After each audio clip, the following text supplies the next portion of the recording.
আগামী বছর 7 জানুয়ারি এসএসসি এবং 6 জুন এইচএসসি পরীক্ষা। মন্ত্রী বললেন, শিক্ষার্থীদের সময় বাঁচানোর জন্যই এই পদক্ষেপ।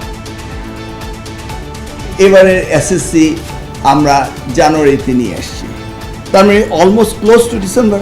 বিদেশে লেখাপড়া করতে যায় ফল সেমিস্টারে, ফলটাকে সামনে রেখেই আমরা জুন মাসে পরীক্ষা নিচ্ছি। 25 থেকে 31 মে ঈদের ছুটির প্রজ্ঞাপন। 23 তারিখ শনিবার খোলা থাকবে অফিস। পশুর হাট ঘিরে সক্রিয় হচ্ছে জাল নোট চক্র। রাজধানীর প্রবেশদ্বার সায়দাবাদ যাত্রাবাড়ি যেন নিয়ন্ত্রণহীন করিডোর।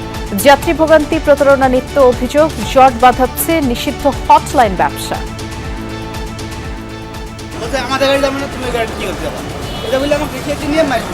হানিফের ব্যানারই এমনভাবে ঢাকা, চট্টগ্রাম, কক্সবাজার লেখা, যেটা আপনি চিন্তাও করতে পারবেন না যেটা অরিজিনাল না ডুপ্লিকেট। 2034-এর মধ্যে বাংলাদেশকে $1 ট্রিলিয়ন অর্থনীতি করার লক্ষ্য। চীনকে আরও বিনিয়োগের আহ্বান বাণিজ্য মন্ত্রীর।